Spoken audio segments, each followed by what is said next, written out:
Bonjour.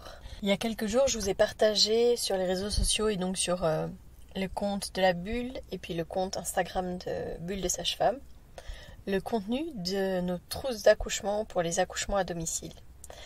Et c'était un peu pour justement entamer la discussion sur qu'est-ce qu'on apporte avec nous, qu'est-ce qu'on emmène au cas où, etc. Et j'ai ouvert la discussion en fait en demandant à ceux qui regardaient cette story de commenter et de surtout en fait de me poser les questions qu'ils avaient sur l'accouchement à domicile. Comme c'était une première, j'ai pas eu énormément de réponses, mais du coup j'espère que ça va devenir un nouvel automatisme et puis peut-être justement une manière de répondre plus adéquate et plus rapide en tout cas aux questions que potentiellement vous vous posez. En tout cas, je remercie beaucoup Axel qui m'a fait justement un message par rapport à cette publication et qui m'a mis s'il y a une déchirure, la maman elle est donc obligée de se faire recoudre à vif. Ça m'a l'air pire que l'accouchement. Du coup, je me suis dit, oui tiens, ça serait intéressant de parler des déchirures. Donc ce sera le sujet de ce podcast.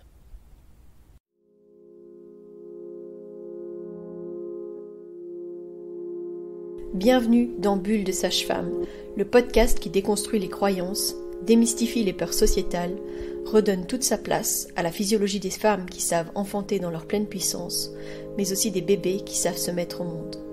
Ici, vous profiterez de l'expertise de sages-femmes pratiquant en dehors des hôpitaux, des accouchements à domicile ou en maison de naissance.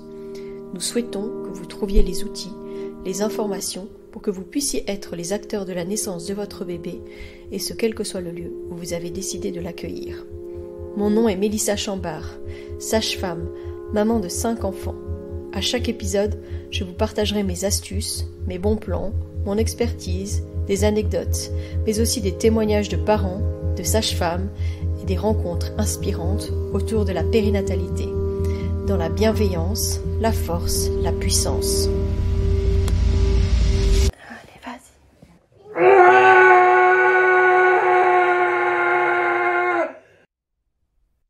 Donc il faut savoir que vis-à-vis des déchirures, il y a beaucoup d'études qui ont été faites sur les différentes manières dont on pouvait suturer une déchirure en fonction du degré, savoir si on faisait un surjet ou si on faisait des points simples, etc. Mais il n'y a pas tant d'études que ça qui ont été faites sur la question de savoir si c'était nécessaire ou non de suturer le périnée. Justement, moi ce que j'ai envie de partager avec vous, c'est le fait qu'à la Bulle, dans notre équipe et auprès de pas mal de sages-femmes qui pratiquent en dehors des hôpitaux, je sais qu'on est nombreuses en fait à ne pas suturer d'office les déchirures du premier ou du deuxième degré. Et donc c'est assez intéressant justement de savoir à quel point c'est une pratique qui est tout à fait normale et reconnue, etc. en dehors de l'hôpital, est tellement peu pratiquée à l'intérieur des hôpitaux. Donc on a des chiffres qui sont donnés par Birth Matters, qui est donc une association qui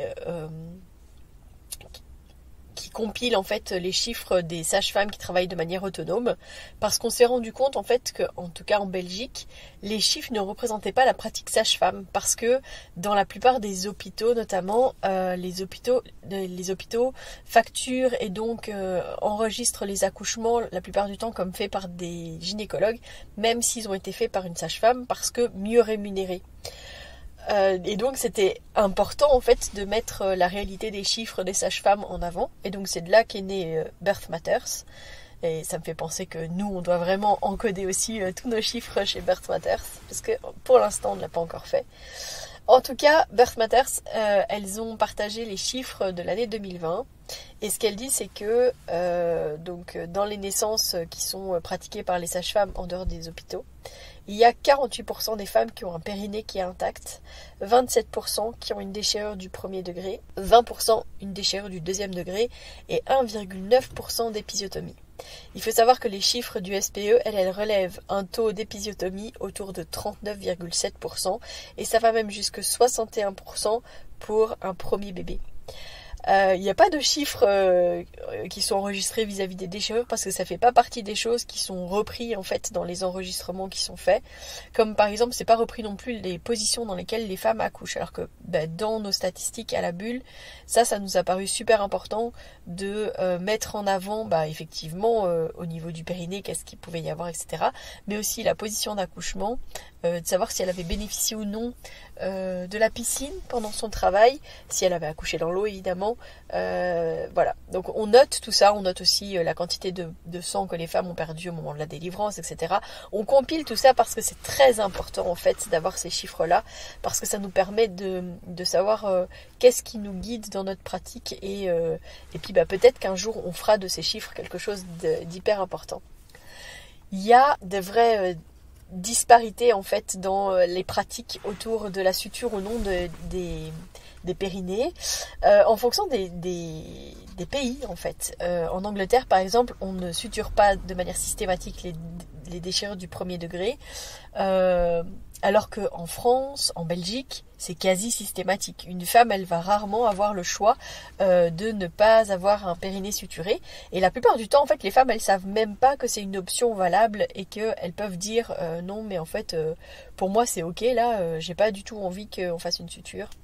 On a tellement l'habitude en fait que les femmes elles soient sous péridurale puis qu'elles sentent pas et que du coup on peut faire cet acte-là sans trop se poser de questions, que c'est devenu une habitude.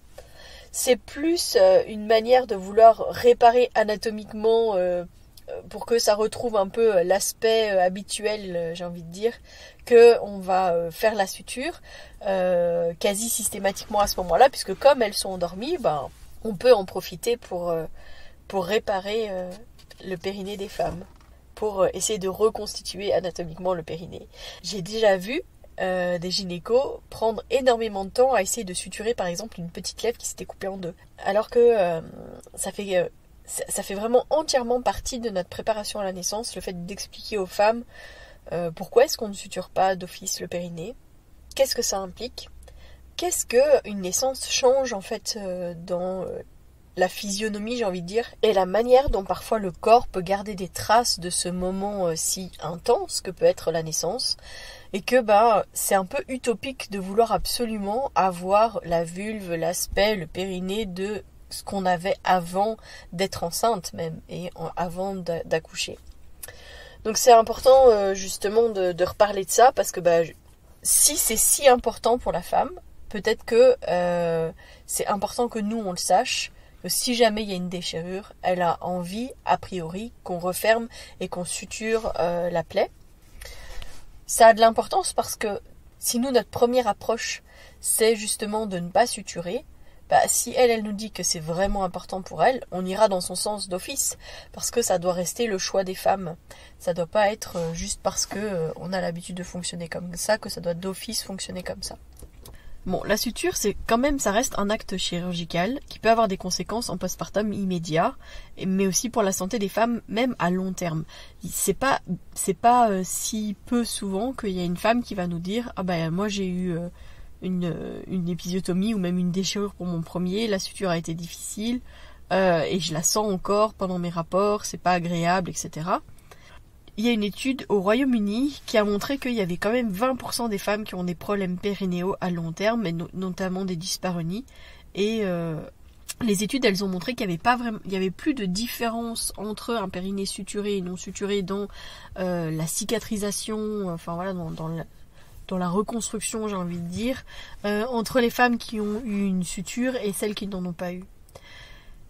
Ça m'amène à expliquer que une des premières choses qu'on explique aux patientes, aux couples en prénatal, c'est que si jamais il y a une déchirure et que donc on ne la suture pas, le moyen numéro 1 d'aider à la cicatrisation de cette déchirure, c'est le repos. Donc, quand on dit qu'au bout de 2 semaines c'est la même chose, ça veut vraiment dire que c'est un plus d'accepter que pendant les 2 premières semaines, la femme va être au maximum en position allongée, semi-allongée. Éviter des positions assises trop longtemps parce que ça fait une pression au niveau du périnée et donc ça n'aide pas évidemment à la cicatrisation. et encore moins une station debout, parce que quand les femmes elles viennent d'accoucher, elles ont un utérus qui fait encore 1,5 kg sur un périnée qui s'est distendu, qui s'est donné. C'est là où on a le plus de risque de descente d'organes. Donc ça, quand on l'explique, quand on le dit, elles prennent beaucoup plus conscience de pourquoi est-ce qu'on leur préconise ce repos en postpartum, et qu'elles ne le prennent finalement pas comme une injonction, mais comme un conseil éclairé sur pourquoi est-ce qu'on propose ça. C'est pas juste pour dire tu n'es pas capable de gérer ta maison, de t'occuper de ton enfant, etc. C'est pas du tout ça qu'on dit. On dit simplement que pour plus tard, pour qu'elle ait une vie sexuelle épanouissante, qu'elle ne fasse pas constamment pipi dans sa culotte dès qu'elle se met à rire ou à éternuer. Enfin voilà, pour qu'elle ait quelque chose de confortable pour sa vie future, que ces 15 petits premiers jours de vie, c'est rien. Voilà. Donc c'est vraiment important de se rendre compte de ça. C'est que déjà, au bout de 2 semaines, on peut dire que c'est déjà en bonne voie, etc. On a déjà fait, nous, des photos avec nos patientes. Donc, évidemment, elles nous ont donné leur accord. Mais on a fait des photos, et notamment, ça leur permettait à elles de voir l'évolution. On faisait une photo, alors peut-être pas juste après la naissance, mais genre le lendemain, pour qu'elles voient un petit peu comment est-ce que c'est. Parce que souvent, quand on dit on n'a pas suturé, elles ont peur. Elles ont peur de ce qu'elles vont découvrir, de ce qu'elles vont voir. Et la plupart du temps, elles me disent « Ah oui, d'accord, c'est juste ça ». Oui, c'est juste ça. Alors des fois c'est encore œdémacié, un peu gonflé, donc c'est pour ça que ça peut être plus impressionnant. Mais voilà, avec les petits soins qu'on leur propose, et ça je vous expliquerai à la fin du podcast, à la fin de l'épisode, les petites choses qu'on met en place pour justement aider à la cicatrisation. Mais de jour en jour, je peux vous dire qu'on voit la différence. On voit en fait le premier tissu cicatriciel, et puis voilà cette plaie qui vraiment finit par totalement disparaître. Quand on les revoit 6 à 8 semaines plus tard, c'est limite difficile de savoir que à cet endroit-là il y avait une déchirure. Même chez une patiente, j'avais une patiente qui avait une déchirure du 1er degré, mais très longue, qui allait presque justement jusqu'à l'anus. Alors au niveau, un 1er degré, c'est vraiment la peau et un peu de muqueuse, quoi.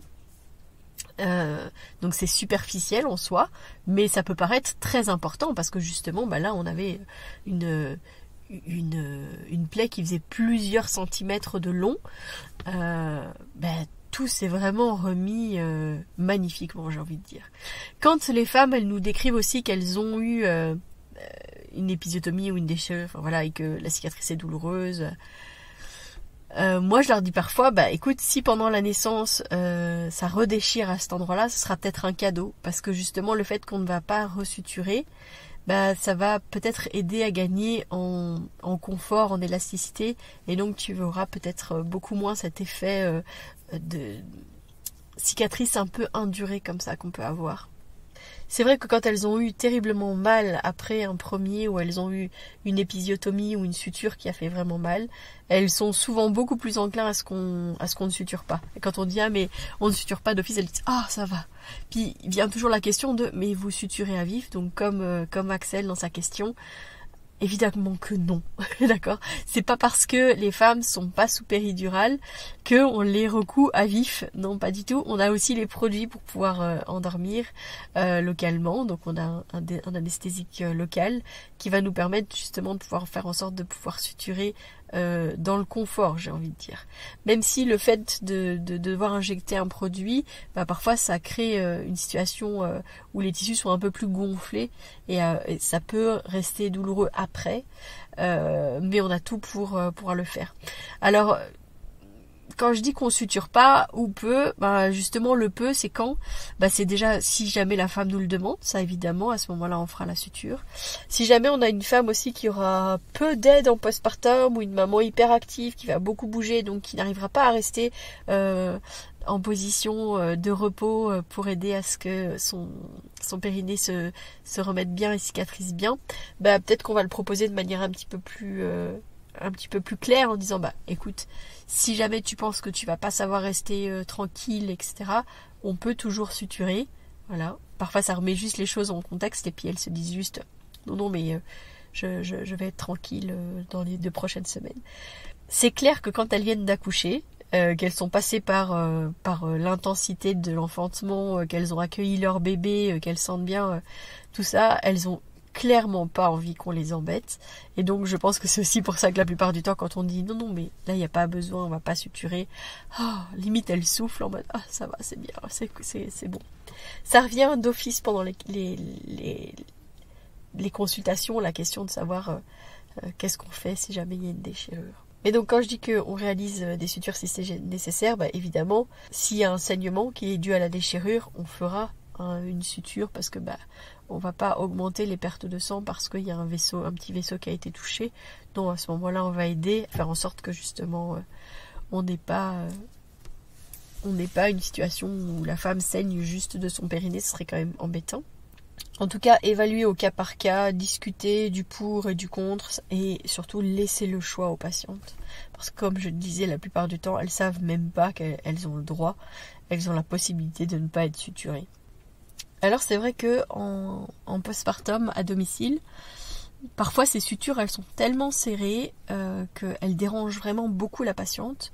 Et dans ces cas-là, je sais que on est nombreuses à potentiellement faire sauter un point qui serre trop et qui fait trop mal.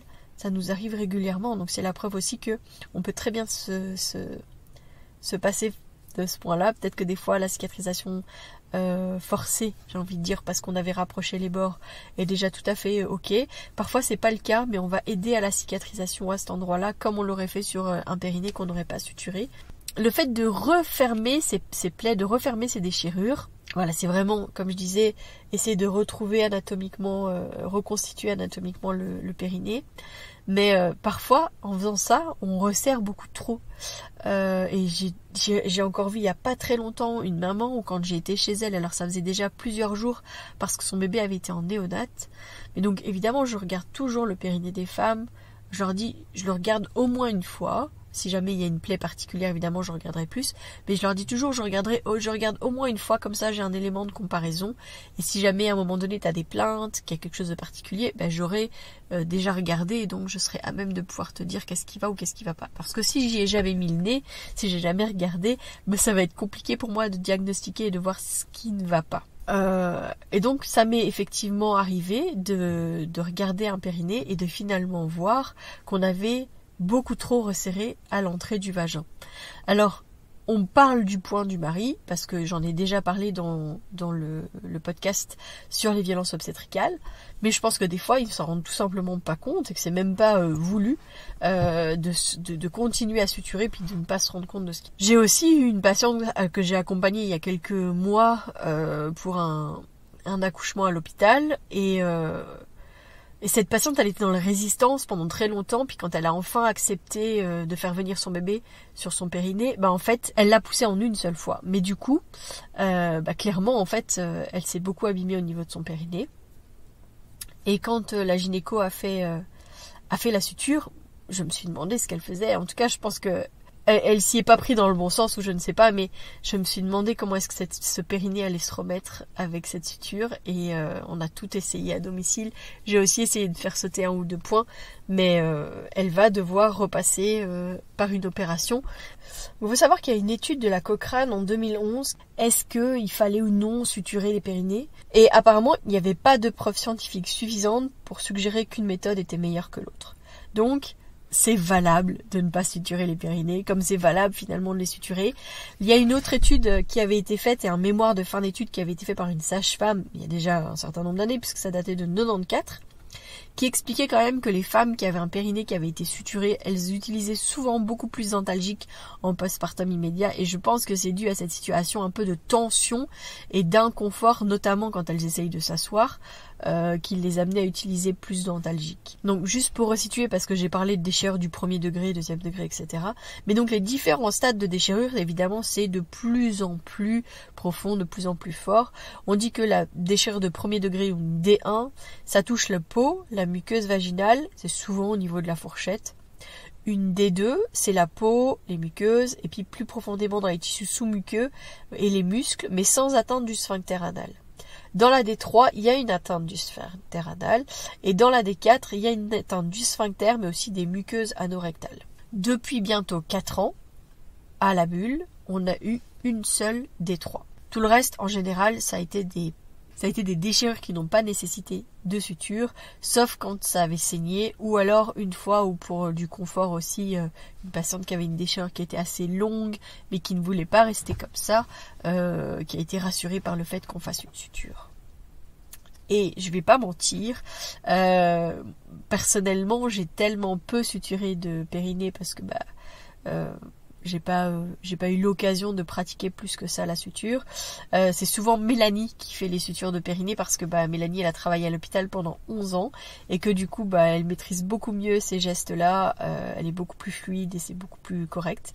Et quand elle est pas disponible, et ça m'est arrivé une fois, on a été jusqu'à l'hôpital pour une suture et puis on est retourné à la bulle. Et c'était très bien, la maman était très contente de ça. Donc faut jamais oublier que le périnée postérieur, donc cette partie vraiment entre l'entrée du vagin et l'anus, c'est une zone qui est quand même très souple. Donc dans un travail physiologique, c'est normal que ça va s'emplier. Il y a la tête du bébé qui va venir derrière. Les femmes, elles vont se mettre notamment dans des positions qui vont aider au niveau de leur périnée. Elles vont pas le mettre trop fort en tension en général. Donc elles vont chercher des positions où elles vont lever la pression qui est trop importante quand on est sur le dos. Évidemment, quand elles sont sous péri, elles ne sentent pas. Et c'est une position confortable pour la personne qui assiste la naissance. Donc c'est pour ça souvent qu'elles sont dans cette position-là. Et ce qui se passe aussi, c'est que dans une poussée dirigée avec une fan sous péridurale, on dirige aussi dans le sens où on vient mettre les doigts dans le vagin pour essayer de faire sentir à la femme vers où est-ce qu'elle doit pousser, etc. Parfois, artificiellement, on pense essayer d'agrandir l'espace. On crée beaucoup plus d'œdème et du coup des tissus qui sont fragilisés et qui ont plus de risques de se déchirer. Dans le travail physiologique, avec la poussée réflexe, en fait le bébé il vient par petit à coup au fur et à mesure au niveau du périnée. Et moi, ce que je conseille beaucoup à nos patientes aussi, c'est surtout de mettre leurs mains quand la tête arrive. Donc quand elles sentent que ça commence à brûler, là, le fameux cercle de feu. Quand en fait les tissus au niveau de la vulve s'étirent de plus en plus parce que le bébé arrive derrière. Moi, je leur dis toujours à ce moment-là de mettre leurs mains et de accueillir et en fait retenir un petit peu la tête, en accueillant la tête surtout, parce que elles vont pas forcément le retenir, mais elles vont l'accueillir, mais en l'accueillant en fait elles vont pousser plus en pleine conscience ce bébé et elles vont pas pousser à travers tout. C'est quand elles poussent à travers tout comme des warriors là, mais vraiment en mode et quand elles font ça, elles ont plus de risques en fait d'avoir des déchirures parce que justement elles font venir ce bébé très vite au niveau de leur périnée, alors que quand elles le font venir dans leurs mains, elles sont beaucoup plus en conscience et en général elles sont dans le contrôle, elles poussent mais tout en accompagnant en fait, et c'est une toute autre poussée et je peux dire que les résultats sur les périnées ils sont vraiment visibles. Donc parfois on se dit ah oui ça va être long, elle va avoir du mal, et en fait quand elles laissent venir leur bébé tout doucement sur leur périnée et qu'elles laissent faire tranquillement, en fait en général ça se passe super bien. Alors ce qui va aider aussi, c'est par exemple de mettre une compresse chaude sur le périnée. Donc nous on fait ça si jamais la patiente elle n'est pas dans l'eau ou qu'elle vient pas juste de sortir de l'eau, on peut proposer effectivement de mettre une compresse d'eau chaude au niveau du périnée. Pendant longtemps, les épisio ont pensé que ça préservait les formes sévères de déchirure. Franchement, j'espère que maintenant les gens ont compris que c'était pas le cas, même si je vois que dans les chiffres, en tout cas du SPE, on dit quand même qu'il y a près de 61% des primipares qui ont quand même une épisiotomie. Donc ça, c'est quand même fou.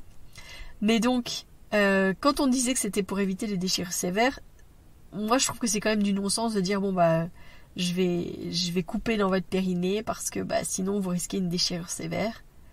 Mais qu'est-ce qu'on en sait en fait? Peut-être qu'elle déchirerait même pas cette femme, puis peut-être que ça serait une toute petite déchirure de rien du tout. Au lieu de ça, elle se tape une épisio. Alors j'ai déjà entendu une petite épisio de sage-femme. Ouais, on a quand même coupé tous les plans. C'est pas la longueur qui compte dans ce genre de choses, c'est le fait qu'on coupe la peau, les muqueuses, le muscle. On ne sait pas faire une épisio que de la peau par exemple. Donc on agrandit artificiellement la sortie en fait pour que le bébé vienne plus vite. La seule indication pour faire une épisiotomie, c'est un bébé qui ne va pas bien. C'est quand on a un bébé qui est en détresse et qu'il faut justement qu'il sorte rapidement. Alors là, ça a du sens.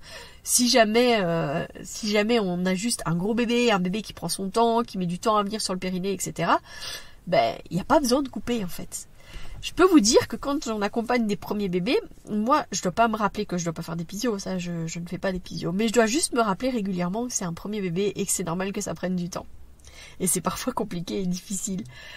Parce que, justement, ce moment où le bébé vient sur le périnée, repart, repart, ça peut sembler interminable. Alors qu'en fait, c'est tout à fait normal et c'est même aidant pour cette maman et pour ce bébé. Donc, il faut juste garder patience et se rappeler que c'est tout à fait normal. Mais je sais que c'est ce qui amène souvent à de l'instrumentalisation et donc soit à des déchirures, soit à des épisiotomies. Préserver le périnée en coupant dans le tissu, c'est comme si je vous disais « Oh, ça c'est ma robe préférée, je l'aime tellement. Mais j'ai tellement peur qu'elle se déchire que je vais couper dedans. » Non, en fait, je vais pas couper dedans. Je vais essayer de la préserver au maximum. Je vais en prendre soin. Alors évidemment, à moins que ma robe soit tellement vieille et élimée que si jamais je tire dessus, elle se déchire toute seule. Normalement, les tissus, ils sont quand même bien solides, d'accord ? Il y a un tissage, tout est fait pour, etc. C'est la même chose avec les tissus du périnée, avec les muscles qui sont derrière, etc. Donc si jamais ça se donne, ça va se donner petit à petit, j'ai envie de dire, surface par surface. C'est pour ça qu'on peut avoir vraiment des déchirures très superficielles. On peut même avoir ce qu'on appelle des éraillures. Alors, quand on dit « Ah, vous avez juste eu des éraillures, on a suturé les éraillures » ou « les éraillures étaient non suturées », bref. Une éraillure, c'est quoi ? C'est comme une grosse griffe. D'accord ? Donc, en général, c'est superficiel, mais c'est quand même à vif, hein, d'accord ? C'est pas juste la petite griffe où ça laisse une trace blanche sur la peau, là. Non, c'est quand même à vif. Donc, on voit quand même derrière que la couche en dessous, elle est à vue, on va dire, mais ça reste très superficiel, jamais très long en général, et c'est juste parce que le tissu s'est tellement donné qu'il y a comme une craquelure, quelque chose, voilà. Donc ça, c'est les raillures. Après, une déchirure de premier degré, juste la peau et les muqueuses, c'est finalement fréquent, d'accord ? Et c'est parfois très petit, ça va être juste quelques millimètres, voilà. Donc nous, quand c'est ça, même quelques centimètres, mais quand ça ne touche pas les sphincters et que ça ne saigne pas, les choses qu'on préconise, c'est en premier le repos. Ça, je vous l'ai dit, redit.